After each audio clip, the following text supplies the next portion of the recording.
오늘 우리들에게 허락해 주시는 하나님의 말씀 골로새서 1장 1절부터 8절까지의 말씀입니다. 하나님의 뜻으로 말미암아 그리스도 예수의 사도된 바울과 형제 디모데는 골로새에 있는 성도들 곧 그리스도 안에서 신실한 형제들에게 편지하노니 우리 아버지 하나님으로부터 은혜와 평강이 너희에게 있을지어다. 우리가 너희를 위하여 기도할 때마다 하나님 곧 우리 주 예수 그리스도의 아버지께 감사하노라.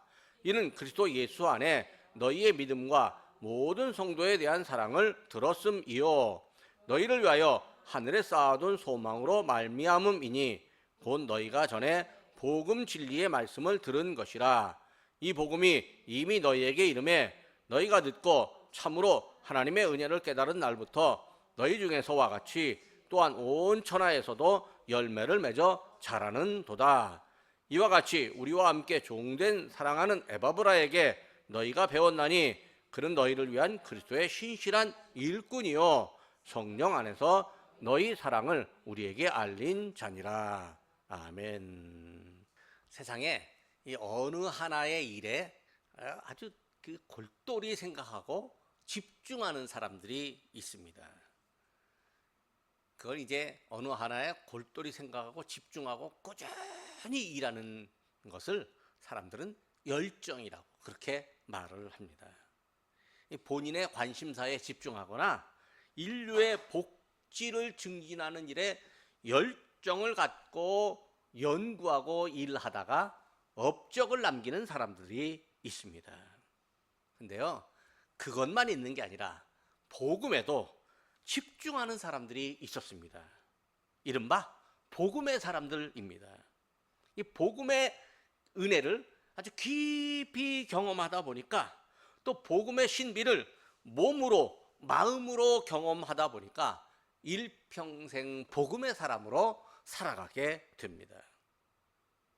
이 복음을 나의 삶의 핵심같이, 그러니까 내가 복음을 위해서는 내 목숨도 아까워하지 않는다라고 말하는 사람들, 실제로 그렇게 살아갔던 사람들입니다. 복음을 위해서는 고난도 받고 또 복음을 위해서는 목숨도 내놓는 사람들이 있었습니다. 예수님을 만나서 가르침을 받은 제자들이 복음의 사람이 되었습니다. 그들은 예수님과 함께 살았고 또 예수님의 가르침을 들었습니다. 예수님의 명령을 듣고 또 예수님의 명령을 따라서 복음의 사람으로 살았습니다. 성령의 은혜와 능력이 제자들을 복음의 사람으로 살게 했습니다. 그래서 제자들이 복음 때문에 고난을 당해도 견뎌냈는데 그 견디는 힘을 성령께서 허락해 주셨습니다. 그리고 제자들이 복음을 전할 때 성령께서 듣는 사람들의 마음에 감동이 나타나도록 하셨습니다. 제자들이 복음을 전할 때 성령의 감동으로 회개하는 사람들이 많았습니다. 근데 예수님 직계 제자들, 예수님과 함께 했던 제자들은 복음의 사람이라고 했는데 이 제자들이 죽고 난 다음에 그 다음에 사람들은 또 어떻게 되었을까요? 예수님을 직접 만나지는 못했지만 예수님의 은혜를 깊이 체험하고 복음의 사람으로 살았던 사람들이 있습니다. 그 중에 대표적인 사람이 사도 바울입니다.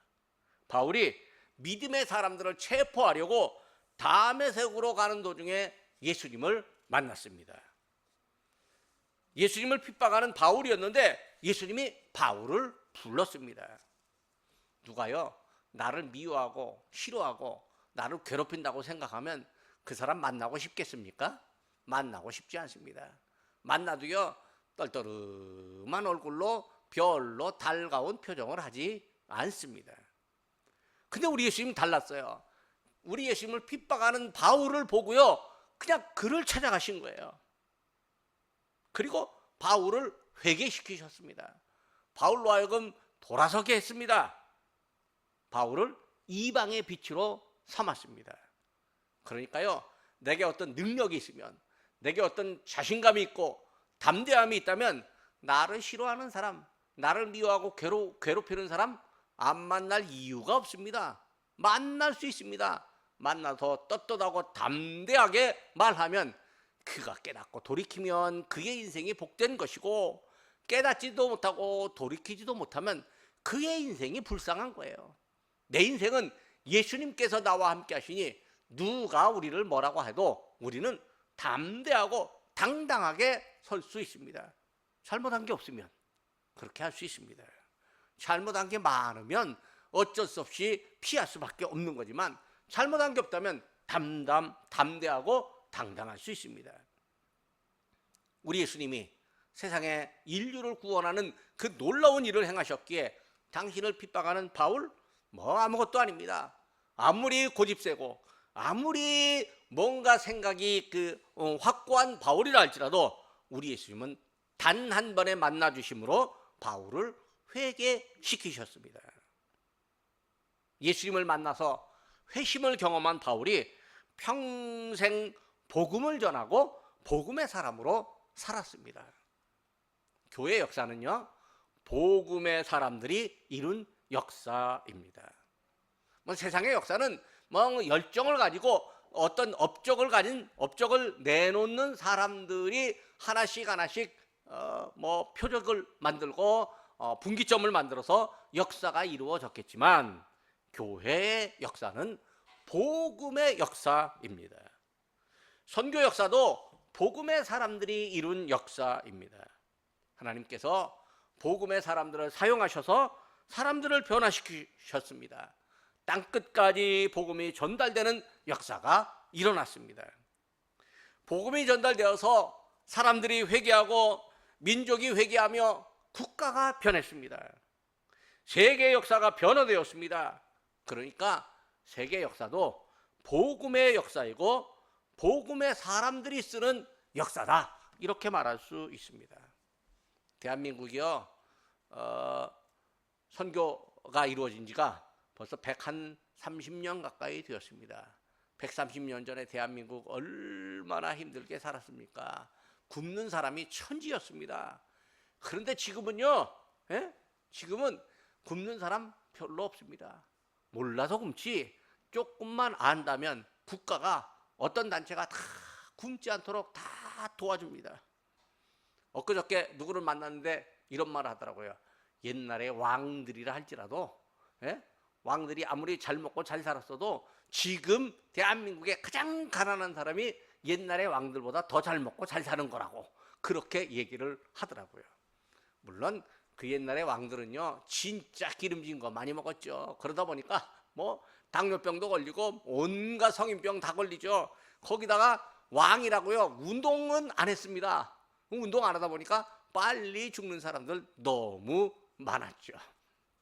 근데 지금은요, 건강이 좋아서요, 옛날에 60 환갑만 돼도요 다 잔치하고 난리가 났는데, 요즘 나이 60은요 청춘도 그런 청춘이 없어요. 대한민국의 나이 한 65세, 제 이제 동창생, 중학교 동창생 65세 때 태국 여행을 갔는데, 태국에 한 40세 된 남자가 와갖고 몇 살이냐고 자기하고 사귀자고 그러더래요. 그래갖고 내 나이 65세야 그랬더니 깜짝 놀라갖고 그냥 주랭랑을 치더랍니다. 아이고, 지금 우리가 얼마나 이렇게 잘 살게 되었습니까?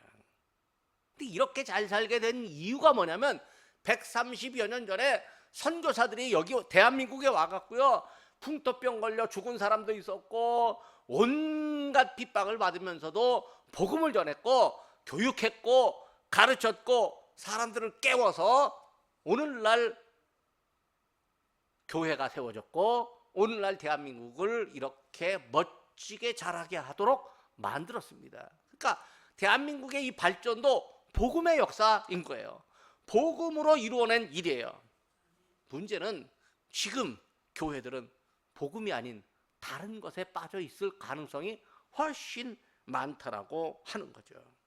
이 시대에 복음이 변질됐다라고 하는 느낌이 없지 않아 있습니다.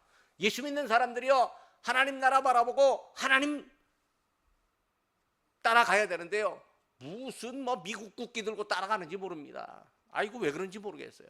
여러분, 미국도 하나님 나라 아닙니다. 하나님 나라 사람들은 하나님 나라만 보면 돼요. 그 옛날 복음의 사람들이요, 고난 가운데 지키며 전했던 복음이 여러 사상들에 의해서 오염됐습니다. 성공주의, 자본주의, 세속주의에 함몰되어서 변질된 복음이 되었습니다. 많이 소유하고 사회적으로 성공하면 이 복음의 혜택을 입은 것이라고 착각하는 사람들도 있습니다. 물론 하나님께서 필요에 의해서 많이 소유하게 하시고 사회적으로 성공하게 하실 수도 있습니다. 그러나 그것 자체가 복음의 역사는 아닐 수도 있습니다. 왜? 불신자도 그런 사람들 많으니까요. 게다가 정치 이념이 교회로 파고 들어와가지고요, 특정 이념, 이 이념이 복음이 아닌데도 불구하고 복음으로 포장되는 경우도 얼마나 많이 있는지 모릅니다. 복음을 따라야 될 사람들이요, 특정 이념을 따르고 복음에서 변질된 사람들이 생겨났습니다. 여러분, 대한민국이 다시 살고 싶으면요, 복음이 회복되어져야 합니다. 진짜 예수 그리스도께서 우리와 함께 하시는, 예수 그리스도께서 나를 하나님의 사람으로 이끄시는 복음의 회복만이 대한민국을 다시 세울 수 있습니다. 복음은요, 사실은 너무 편안한 것만 찾지 않습니다. 복음은 고난 가운데서도 견디며 그리고 우리 예수님을 지키는 힘이 됩니다. 복음은요, 사람을 사랑하고 또 마음과 윤리를 지키는 원칙입니다. 복음은 어려운 환경에 있어도요, 감사하는 원동력입니다. 복음은 고통 중에 있어도요, 기쁨을 찾고 소망을 갖는 통찰력을 줍니다. 복음은 사람들의 상식과는 전혀 다른 아주 성결한 삶을 살게 하고 세상을 변혁시키는 힘을 줍니다. 오늘 사도 바울이 골로새 교회에 쓴 편지를 통해서 복음이 어떤 역사를 나타내고 있는지를 알 수 있습니다.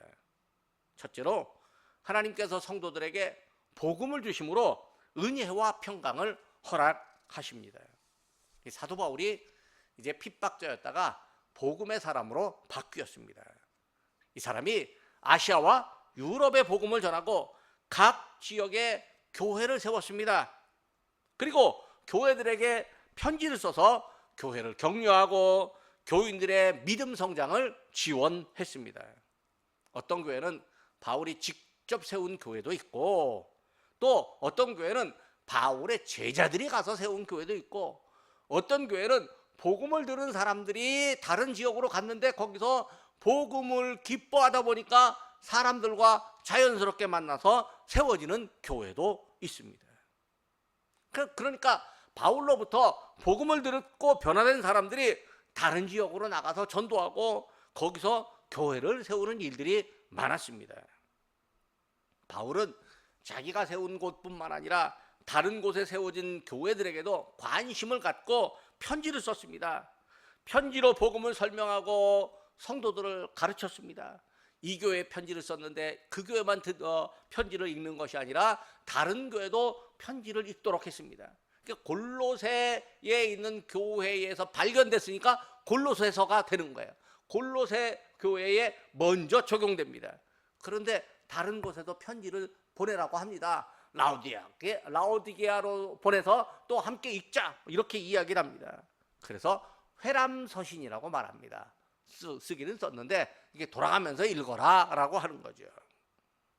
바울은 어느 교회든지요, 예수님의 교회라고 생각했습니다. 어느 교회든지 믿음이 성장해야 되고 또 믿음을 잘 배워야 된다고 생각했습니다. 왜 그렇게 생각했을까요? 자기가 은혜의 복음을 먼저 경험했기 때문입니다. 먼저 복음을 경험하고 보니까 복음의 혜택을 입어야 될 사람들이 너무 많다라고 하는 사실을 알고 어떻게든지 사람들에게 복음이 적용되기를 원합니다. 사람들이요, 돈을 많이 갖잖아요. 그러면요, 가진 거 남에게 안 나눕니다. 이건 내 거니까. 근데 어떤 사람은 가진 걸 남에게 나누는 사람이 있습니다. 근데 돈은 남에게 나누면요, 내 통장에서 빠져나가고 내 주머니에서 빠져나가니까 일단 내게서 줄어드는 것 같습니다. 왜? 돈은 물질이니까요. 그런데 복음의 은혜는 물질이 아닙니다. 이건 나눠도요 내게 그대로 있습니다. 복음의 은혜는 남에게 알려줘도 나에게 그대로 또 있습니다. 아니, 그 사람이 복음을 듣고 변화되는 모습을 보고 내게는 복음의 역사가 놀랍다라고 하는 그 간증거리가 오히려 더 많이 쌓입니다. 그러니까요, 남에게 주면 사라지는 것이 있지만 남에게 주면 줄수록 내 안에 훨씬 더 커지는 것이 있습니다. 남에게 주면 줄수록 커지는 것이 복음의 은혜이고 사랑입니다.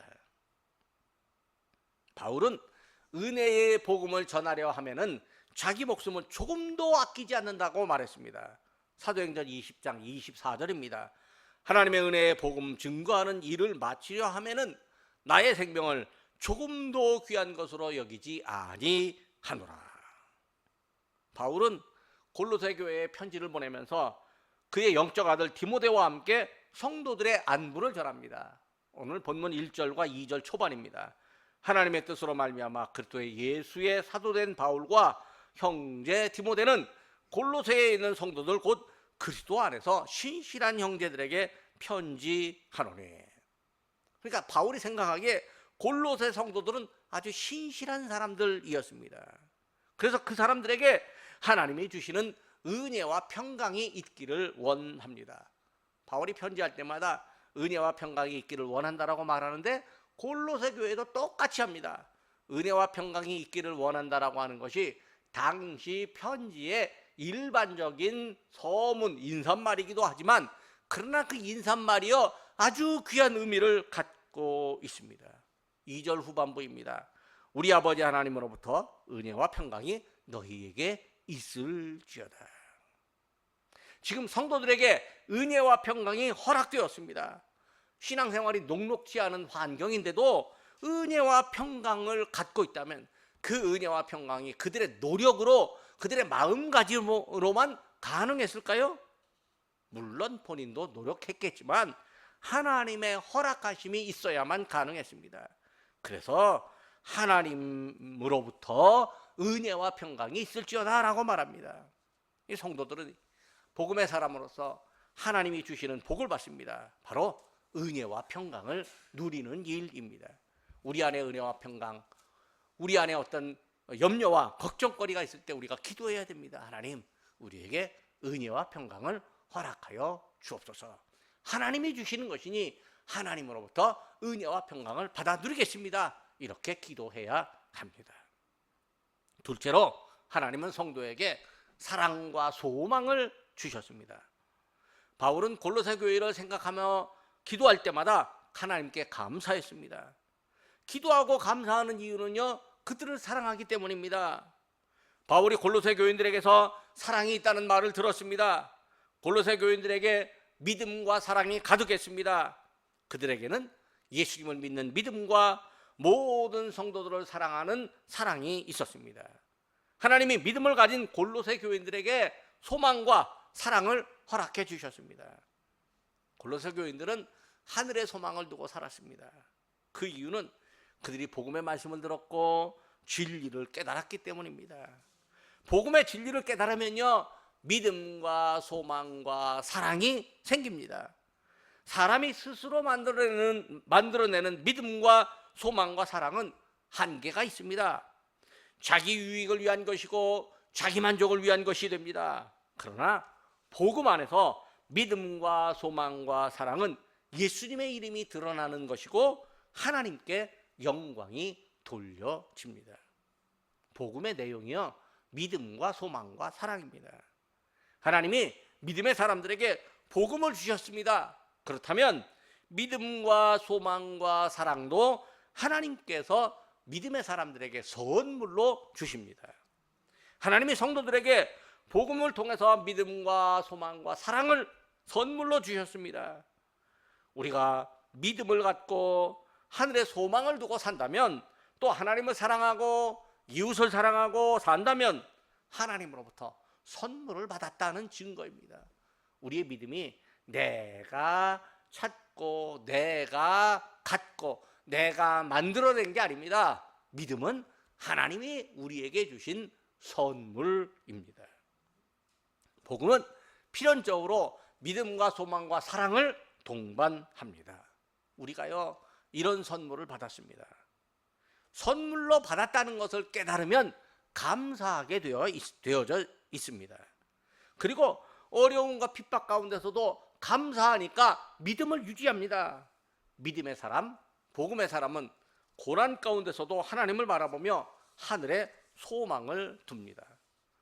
핍박하는 원수, 갈등과 대립 가운데 있는 사람이라도 사랑합니다.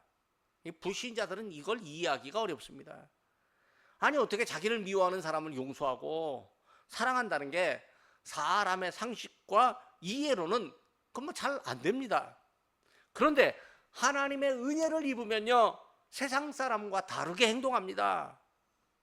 우리가 감사히 받아 누리는 복음이 우리를 사랑의 사람으로 바꾸어 줍니다. 세 번째로, 하나님은 복음으로 성도에게 은혜의 열매를 맺게 해주십니다.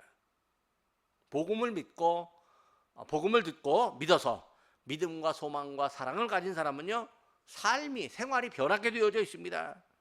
복음의 사람들은요, 불신자들과 확실하게 다른 생활을 합니다. 불신자들은요, 말로 사람을 무시합니다. 그러나 신앙인들은 말로 사람을 존중합니다. 불신자들은요, 자기보다 조금 못하다고 생각하면 무시하고 또 멸시하고 아주 괴롭힙니다. 그런데 신앙인들은요, 나보다 못하다고 생각하지 않고 모든 사람들에게 똑같이 존중하는 그런 표시를 합니다. 불신자들은요, 앞에서는 하해 웃지만 뒤에서는 흉을 볼 수 있습니다. 반면에 성도들은 앞에서 칭찬하고 뒤에서도 칭찬합니다. 불의를 행하는 사람들에게는 신자들이 어떻게 하겠습니까? 신자들은 불의를 행하는 사람들에게는 앞에서 책망할 수 있지만 뒤에서는 감싸줍니다. 어떻게 이런 삶이 가능하겠냐라고 하는 그런 묻는 사람들이 있습니다. 그런데요, 불신자 중에서도 더러 인격이 성숙한 사람들은요, 사랑하는 사람들이 있습니다. 복음을 받은 성도는요, 인격적인 면에서 더 성숙해야 됩니다. 복음이 그를 성숙하게 만들기 때문입니다. 일부러 노력하고 성숙해지는 것도 있겠지만 하나님이 성도들을 그렇게 성장시켜 주십니다. 복음의 신비, 하나님의 은혜를 깨달으면요, 성숙의 길로 나아갑니다. 우리가 만약 성숙하지 못한 사람을 보았다면 꾸중하고 책망할 수도 있지만 복음의 신비와 하나님의 은혜를 먼저 가르쳐야 됩니다. 어떤 이는 복음의 신비와 하나님의 은혜를 들어도 깨닫지 못하고 변하지 않는다라고 오해합니다. 사람 변하는 거 아니야 라고 하면서 복음을 들어도 안 변한다라고 그렇게 말합니다. 그럼 복음의 역사가 없다는 소리입니까? 아닙니다. 복음을 들어도 안 변할지언정, 안 변하면 그 사람 책임이고 복음을 들어서 변하면 하나님의 은혜요 능력입니다. 복음의 은혜와 신비를, 하나님의 은혜를 올바로 전하려고 하는 생각이 없다면 안 변하는 거죠. 그러니까 우리의 생각을 긍정적으로 하나님께서 변하게 하신다라고 생각해야 합니다. 복음의 신비와 하나님의 은혜를 바르게 들으면 인격적으로 성숙하고 믿음의 열매를 맺습니다. 6절 말씀입니다. 이 복음이 이미 너희에게 이르매 너희가 듣고 참으로 하나님의 은혜를 깨달은 날부터 너희 중에서와 같이 또한 온 천하에서도 열매를 맺어 자라는지라. 하나님이 믿음의 사람들에게 열매를 맺으십니다. 믿음의 사람 자체가 열매입니다. 그리고 믿음의 사람들을 세계로 확산시키셔서 세계 안에서 열매를 맺게 하십니다. 하나님이 복음의 사람들을 사용하심으로 온 세상에서 믿음의 열매를 맺도록 하시고 인도하시고 그 열매를 거두십니다. 마지막으로 하나님은 성도들에게 성령의 은혜가 임하게 하십니다. 바울이 골로새 교회를 직접 세우지 않았습니다. 바울의 제자인 에바브라가 골로새 교회를 세웠습니다.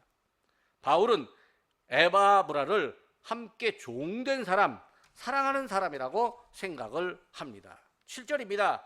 우리와 함께 종된 사랑하는 에바브라에게 너희가 배웠나니 그는 너희를 위하여 그리스도의 신실한 일꾼이요. 바울의 이 말은 에바브라에 대한 사랑과 높임이기도 하지만 동시에 에바브라의 성실성과 인격에 대한 증명이기도 합니다.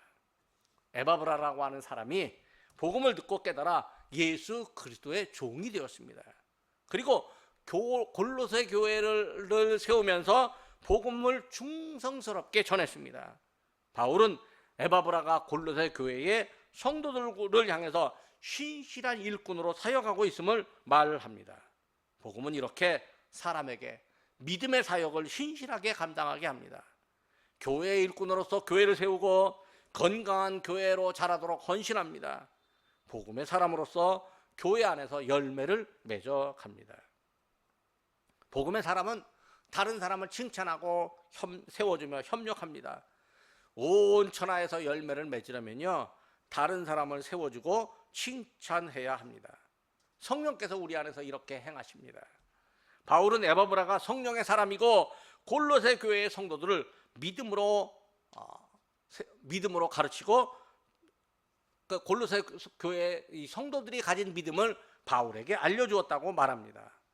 에바브라의 활약으로 교회가 세워지고 건강하게 자라게 되며 교회 지도자들에게 하나님의 은혜와 성령의 역사를 확인하게 합니다. 오늘 우리들도 복음을 듣고 교회의 일꾼이 되었습니다. 그렇다면 우리 역시 우리의 사역이 성령의 도우심으로 가능함을 믿어야 합니다.